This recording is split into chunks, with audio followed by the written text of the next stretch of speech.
नाफ गेट वे है। हमारी ज़िंदगी में नाफ का बड़ा गहरा ताल्लुक है। अरबी लोग हम बिस्तरी से पहले नाफ में तेल क्यों लगाते हैं? आज की इस इन्फॉर्मेटिव वीडियो में हम आपको तफसील से बताएंगे कि नाफ में तेल लगाने के क्या फ़वाइद हैं और अरबी लोग इसे इतनी ज़्यादा तादाद में क्यों लगाते हैं। इससे पहले कि वीडियो में आगे बढ़ा जाए, अगर आपने अभी तक हमारे चैनल को सब्सक्राइब नहीं किया तो अभी उर्दू मीडिया को सब्सक्राइब कीजिए, बेल आइकन पर क्लिक कीजिए और कमेंट सेक्शन में अपनी कीमती राय का इजहार ज़रूर कीजिएगा। पहले दोस्तों, लतीफ़ा नफ्स का हमारी इबादत से बड़ा ताल्लुक है। जो लोग रूह की मनाजिल में तरक्की चाहते हैं, उन लोगों के लिए ख़ास तौर पर नाफ बड़ी अहमियत की हामिल है।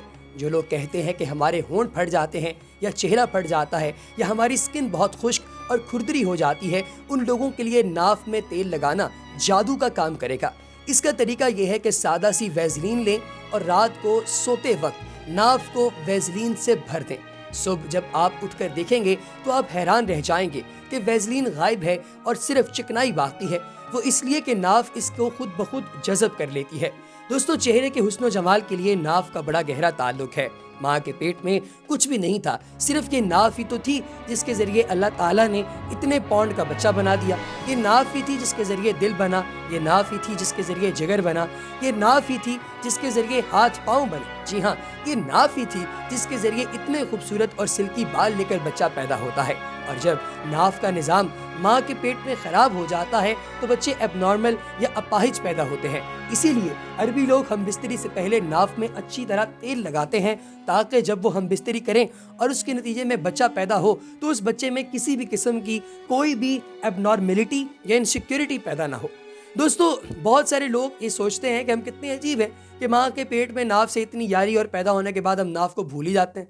आप ज़रा अपने घरों में गौर करें, हमारे बड़े बुजुर्ग आज भी अपनी नाफ में तेल लगाते हैं। यहाँ पर एक और बात जो सबसे अहम है वो ये कि नाफ का ताल्लुक रूह के साथ बड़ा गहरा है। अपनी शर्ट या कमीज़ हटाए बगैर अपनी नाफ पर उंगली रखकर आंखें बंद करके पूरी तवज्जो और यकीन के साथ दिल से और इस तसव्वुर के साथ कि हमारी जितनी भी परेशानियाँ, शर, मुसीबतें और तकालीफ हैं वो सारी बाहर निकल रही हैं, अल्लाह अल्लाह कहना शुरू कर दीजिए। जितनी बार आप आसानी से कह सकते हैं और दिन में जितनी बार आसानी से कर सकते हैं कीजिए, फिर देखिए कि कैसे आपकी ज़िंदगी में बहारें आ जाएंगी। दोस्तों, चेहरे के हुस्न जमाल के लिए और जिनके हाथ पाँव, चेहरा, होंठ, पाँछें फट जाती हैं, वो नाफ में तेल लगाएं।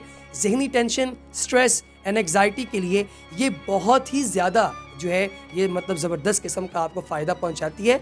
नाक को चिकना रखने के भी बहुत ज़्यादा फ़वाइद है।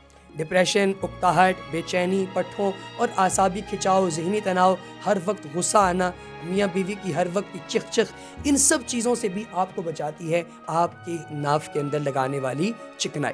दोस्तों, जो ख़ातिन हुस्न जमाल चाहती हैं और मर्द वक्त से पहले बूढ़ा नहीं होना चाहते, वो अपनी नाफ और अपने नाक में 3 बार सरसों के तेल या फिर वैज़लीन से इसे चिकना ज़रूर कर लें। नाफ के अलावा नाक और मक्कद यानी पकाने वाली जगह को भी चिकना रखना बहुत ही फ़ायदेमंद होता है। आइए इस बारे में एक और साहिब का तजुर्बा भी आपके साथ शेयर करते हैं, इसे सुनिए और दूसरों तक भी पहुंचाइए। वो कहते हैं, कोई आज से तकरीबन 25 साल पहले की बात है कि मेरी किताब तिब्बी तजुर्बात और मुशाहिदात, जो दरअसल मेरे इन मज़ामीन का मजमूआ है, जो मैं अखबारात और रसाइल में लिखता रहा और लाखों क़ारीन और सामीन ने इससे इस्तेफ़ादा किया, इसका हर मजमून शानदार और लाजवाब, लेकिन इस वक्त मैं एक मजमून और तजुर्बे की तरफ क़ारीन की तवज्जो मरकूज़ कराऊँगा। वो है नाक, नाफ और मक़द यानी पखाने की जगह, इन तीनों जगहों पर तेल लगाना। कहते हैं, तकरीबन महीना पहले की बात है कि मैं मुल्तान क्लिनिक के सिलसिले में गया।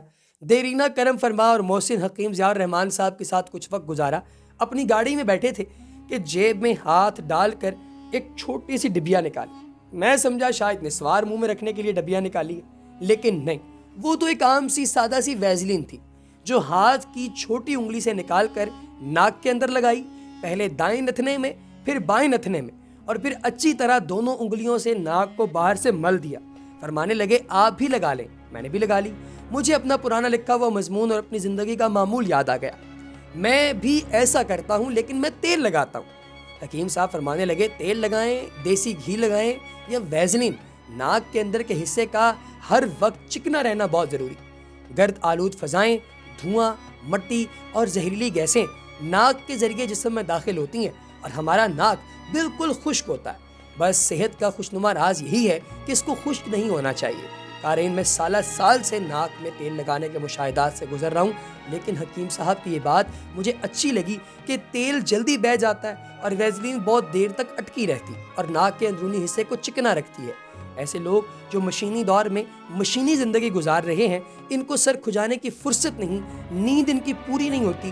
مزید یہ کہ موبائل اور نیٹ کی مصروفیت نے انہیں بیوی بچوں سے اور دور کر دیا ہے۔ میں ان سے درخواست کروں گا کہ وہ ناک کو چکنا رکھیں، چھوٹی سی ڈبیا میں سادہ ویزلین ڈال لیں اور چھوٹی انگلی سے دن میں کم از کم 3 بار ناک کے اندر ویزلین ضرور لگائیں۔ اب میں چند فائدے ناک کی اندرونی سطح کو چکنا کرنے کے آپ کو بتانے جا رہا ہوں۔ اپنی خاص ڈائری میں آپ کے نوٹ فرما لیں۔ مشورہ ہے کہ وہ ڈائری کاغذ کی نہ ہو، دل کی ہو، کیونکہ کاغذ کے حروف مٹ جاتے ہیں لیکن دل کے حروف نہیں مٹتے۔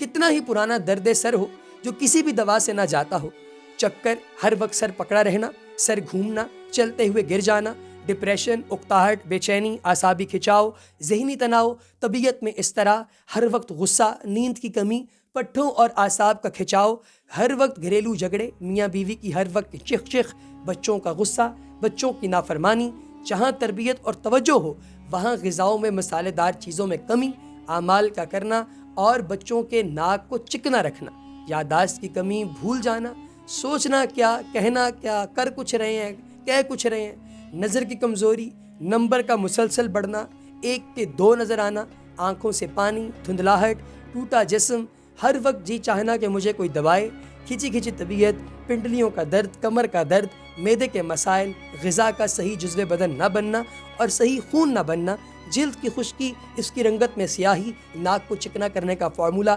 ایسے لوگوں پر بھی آزمایا گیا ہے جو مرگی کے مریض تھے، ان کو دورے پڑتے تھے، وہاں بھی بہت زیادہ مفید ثابت ہوا، حتیٰ کہ بچوں کے دورے اور مرگی میں بھی بہت مؤثر ثابت ہوا۔ جو خواتین حسن و جمال چاہتی ہیں اور جو مرد وقت سے پہلے بوڑھا نہیں ہونا چاہتے، وہ اپنی ناک کو دن میں 3 بار چکنا ضرور کریں۔ جہاں ناک میں چکناہٹ لگانی ہے وہ دیسی گھی کی شکل میں ہو، ویزلین ہو یا تیل زیتون کا تیل ہو یا سرسوں کا بادام روغن ہو، آپ کچھ بھی یوز کریں، بس ناک کو آپ نے چکنا رکھنا ہے۔ میں پیارے دوستو، آپ کہیں گے کہ ایک چھوٹے ٹوٹکے کے اتنے فائدے، میں آپ کی بات تسلیم کرتے ہوئے صرف اتنی درخواست کروں گا، جو 25 سال سے میرے مشاہدے میں آ رہا ہے اور صدیوں سے آزمودہ ٹوٹکا لاکھوں لوگوں نے کیا ہے، تو اس کے کتنے فائدے ہوں گے۔ یہ ٹوٹکے ہم چھوڑ کر اپنی زندگی کو ویران کر چکے ہیں کہ طرح کی انوکھی رنگ برنگی دوائیاں کھا کر رنگ برنگی بیماریوں کو جنم دیتے ہیں۔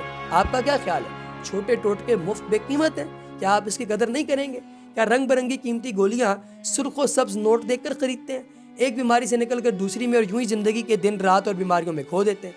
آئیے ہم عہد کریں کہ ان ٹوٹکوں سے اپنی زندگی کو مزین کر کے اپنی نسلوں کی تعمیر کریں، اور خود کو بھی کہیں ایسا نہ ہو کہ اپنی زندگی کا سرمایہ دوائیوں میں لگا کر ہم لوگ تنگ دستی اور پریشانی کو سینے سے لگائیں۔